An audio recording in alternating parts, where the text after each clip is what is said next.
Hello, everybody. We are still in week one. This is video 5, the final video for the week, and the first video of actual lecture and course content. You're going to keep it pretty light. It's the first week, and there was a lot of information on just trying to learn what this class is like. If you want to go ahead and wait until next week to watch this video, I'm perfectly fine. So hit stop and go do something else. What I'm going to be talking about, though, is just a brief introduction to what is astronomy. We're here in an astronomy class, so we really should answer the question of what is astronomy. Now, I know this is pretty basic stuff, and I said in a previous video that I'll be trying to avoid just covering the basic stuff, but whenever it's as basic as what is the topic that we're studying, I feel like I should really give you my own perspective as a practicing astronomer. So just so you can see all this, we are now in Unit 1, Part 1. So if you go look at the schedule, that'll be 1.1, and we're going to be doing the first couple of slides there. All right, so what is astronomy? Well, I mean, the easiest way to put it, astronomy is a science, and it's a natural science. That means that we're going to follow all the rigors that come with science. We are a data-driven science, and we will follow the tenets of the scientific method. We will make sure that when we give you answers, we're very, very certain about them, and we will be as careful as we possibly can. So astronomy is a science, and it's a natural science, and it is a natural science, or the natural science, that is concerned with the study of the universe. I know, it's that easy. Astronomy is a science concerned with the study of the universe. Let's put a little bit of legs on that, though. So astronomy is really going to be what's in the study of what's in the universe. So we're going to be studying the celestial objects that are in the universe itself, and then the physics that governs all them. How does the universe work? The how, not the why. And if we're going to say it's the study of the universe, we really need to address what do we mean when we say universe? So the definition that we'll be using for the universe might just be a universe amongst a multitude of universes, but our universe is, as far as we know, and as far as we can measure, it is the total of space, time, matter, you got to throw in antimatter as well, and energy. So the total of space, time, matter, and energy. Whew, that's a lot. In fact, that's essentially everything. Astronomy is a big science. How are we going to go about studying pretty much everything, the universe itself? Well, our laboratory is everything. It is the universe, which for me, I just love that. From an abstract standpoint, I love the fact that my job is studying the universe, trying to make heads or tails out of this enormous universe that we live in. And hopefully you have an appreciation of just how big the universe is after we went through our place in the universe, the introductory lecture where we scaled the entire solar system to fit inside of a football field. How do we go about studying the universe? What are our measuring instruments? Where do we get information from? Well, the primary tool of the astronomer is the telescope. We will have an entire part of Unit 1 that is dedicated to telescopes. And it's kind of crazy to think about. That means pretty much everything that we know about astronomy, about the universe, outside of the immediate of what's around us, comes from the light that is reaching us. So our knowledge of the universe is primarily from the light that gets here. Now, that's not our only source of information. We can, of course, investigate things immediately around us, but let's imagine we're outside the solar system, or studying stuff outside the solar system where we can't send spacecraft, things like that. We have to wait or let the universe bring information to us. Of course, light is number one, but there are also these things called cosmic rays, which carry some information. Neutrinos, one of the fundamental particles, we can use those to understand the universe. Other forms of particle radiation, protons that are zinging around, helium nuclei that are zinging around. And increasingly, we're using gravitational waves to understand the universe, these ripples in the fabric of space-time itself predicted by Einstein. Now, notice that was all in green, so that was just to give you a little bit more context. Now, I want to go over a little bit about what astronomy is and what astronomy isn't.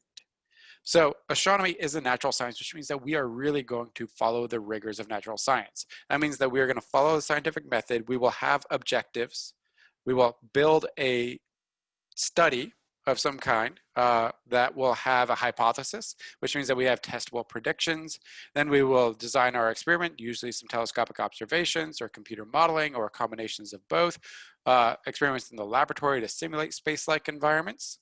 We will make hypotheses that have predictions of what we expect to happen if our ideas of how the universe are correct. And then we'll collect the data, analyze that data, bring to bear statistics, things like that, evaluate our results, and see if our hypotheses were correct or incorrect, revisit everything, and slowly and incrementally build up our collective knowledge of the universe. Astronomy also happens to be the oldest of all the sciences.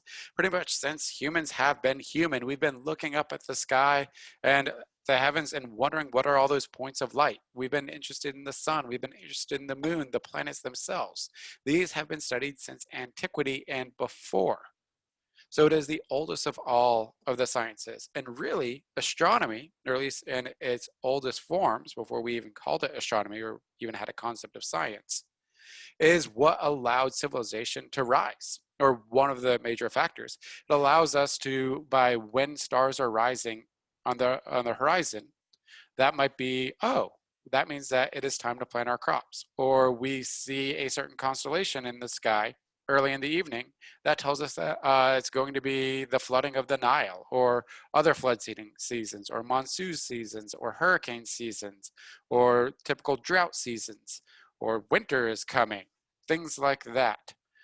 So it really did help us start organizing so we could have civilizations, build agriculture, and then bloom into the civilizations where we can sit back and wonder about the universe that we live in now. It also is key for navigation. One of the things I'll teach you is how to find north using the North Star. It's very, very easy with just the basic bit of understanding of navigating the heavens, of finding the North Star. You can tell your latitude on Earth, how far north or how far south, you can't use the North Star for that one, you are above or below the equator. And astronomy is a data-driven science. In fact, many of my colleagues, many of the people I went to school with have left the field of astronomy and are now data scientists. That is because we deal with large volumes of data. Some of the survey telescopes out there are collecting multiple terabytes of data per night, per day, and that all needs to be sorted through. We do a lot of computer programming. Every astronomer I know is an adept computer programmer because we have to make sense of all the data, the large volumes of data that we get. So while it seems like we would be data poor because we're just dealing with light that comes to us from the universe and a couple of other things, we're actually a very data rich science, and understanding data is a huge part of astronomy. Astronomy happens to ask some of the biggest questions that we have. Where did we come from?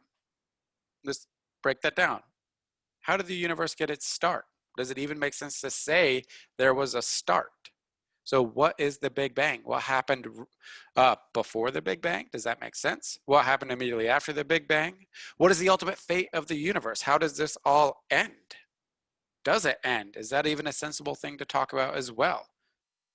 How did the Earth get here? How did the solar system form?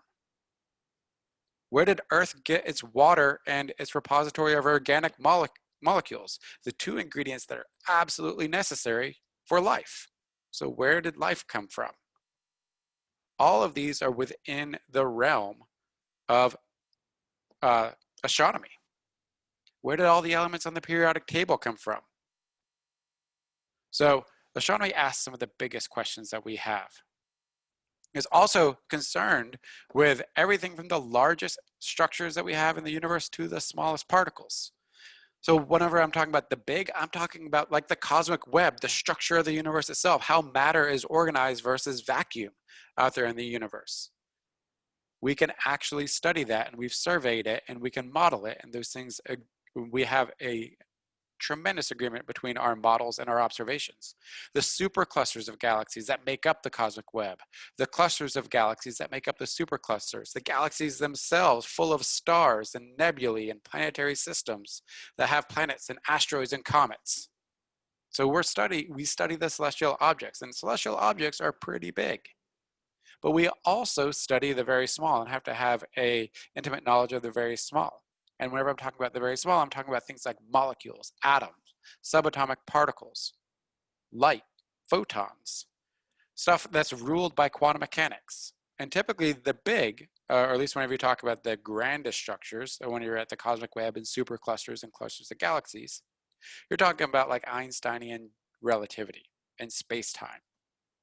The small, we're talking about quantum mechanics. And one of the more interesting things out there is we have these two most successful theories probably of all time, quantum mechanics and general relativity. That's absurd how successful they are in their predictive power. Yet the two fundamentally do not agree with one another, and we have not yet resolved that problem. Something that I'll address in some of the intro material that we'll talk about. And I really do want to focus on this. Astronomy is one of the most interdisciplinary of all the sciences. And I say this because there's probably something related to astronomy that you will be interested in. I work as a planetary astronomer, which means that some days I'm an astronomer. I'm looking at telescopic data and trying to interpret it and make sense of it. I'm usually looking at asteroid data. So I'm trying to figure out what kind of rocks make up asteroids. And that means that I'm going to put on my hat as a geologist, and I'll be doing things like mineralogy and crystallography. And a lot of that also boils down to, well, I need to know the chemistry that creates that so I can back out maybe the thermal histories of how our solar system formed and how these initial materials got put together.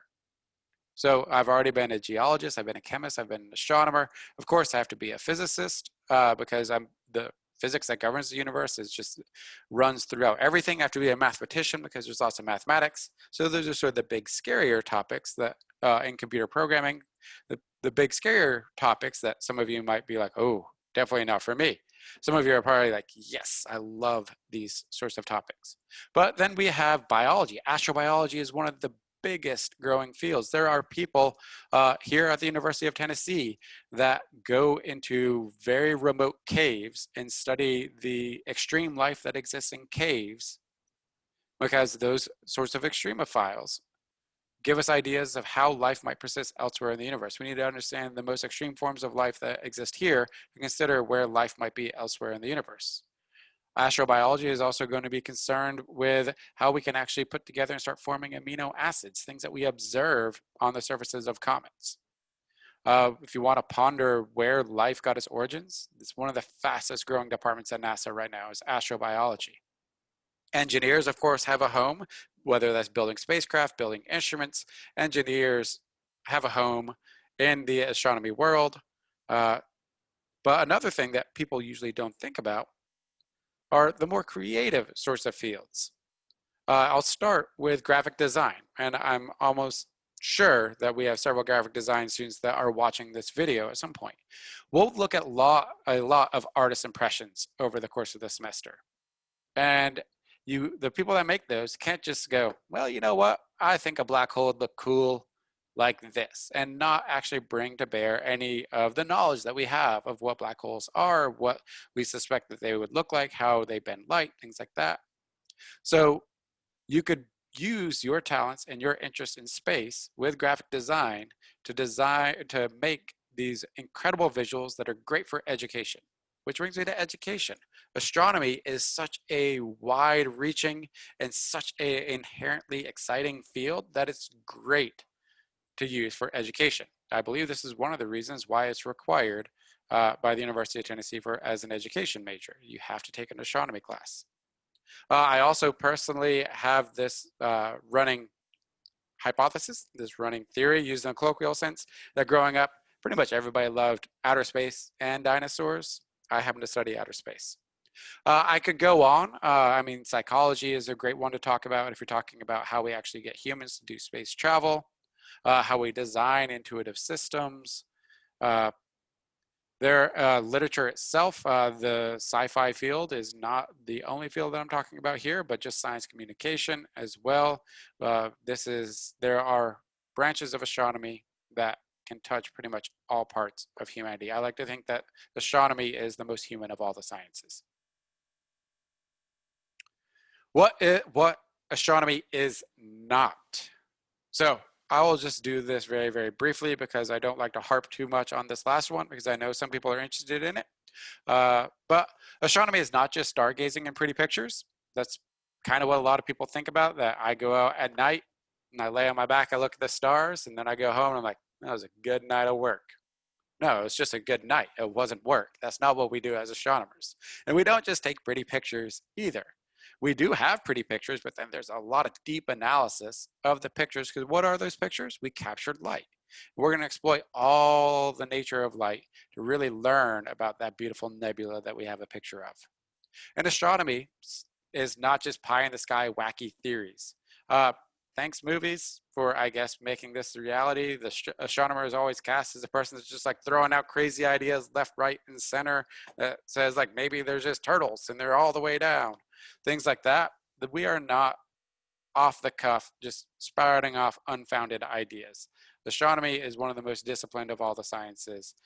We are grounded in data. We follow all the tenets. If you are interested in a good portrayal of astronomy in film or in book, I really like the book version. Contact, written by Carl Sagan. The movie was, Carl Sagan was involved with the movie as well. Does a great job, just as a science movie in general. And there are astronomers featured.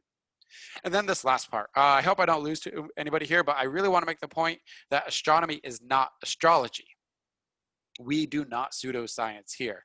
If that's what you're looking for when you sign up for this course, I'm sorry, but please do stick around because astronomy is fascinating and you will learn a lot and you'll probably really, really enjoy it still.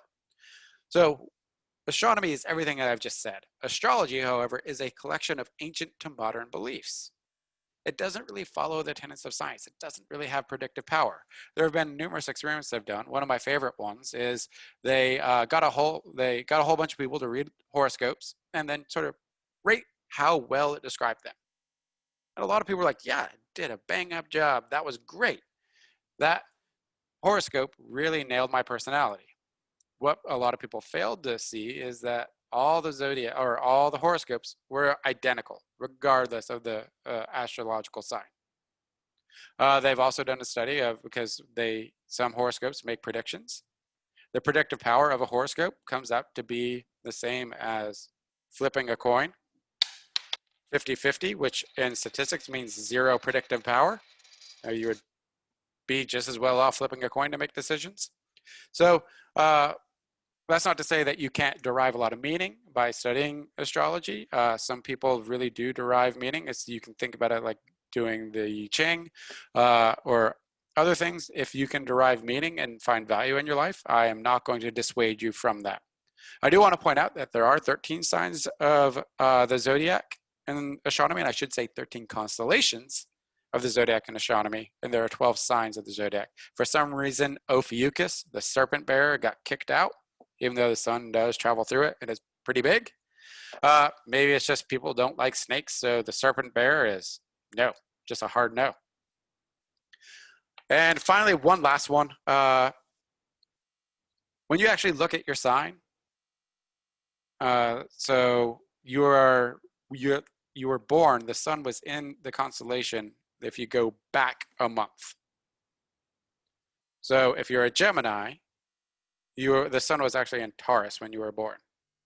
And that's because astrology doesn't account for the precession of Earth's axis. Actually, they have done, people that are really serious about this have started to incorporate things like this into it, but that's beside the point. Just wanted to point that out because one of the things we are going to study is the precession of Earth's rotation axis. And I just want to end, this is a teaser for what's coming up next week. So I've said astronomy is a study of the universe, and the universe is the sum total of energy, matter, space, and time. Usually people just leave it at that. I've seen lots of different versions of astronomy courses, and that's just like, and we're done here. Let's move on with course content. But this leaves out some of the most exciting, the simplest questions, and the hardest ones. So next week, we will be addressing the following questions. What is energy? What is matter? What is space? And what is time? I hope you really enjoy those lectures. We are going to be going to the limits of human knowledge. We do not have good answers. I will do my best to explain them, and I will ultimately fail because nobody actually knows the answers to, especially the matter, space, and time questions. Energy, we sort of define. All right, thanks for tuning in. I will see you next week for our next round of videos.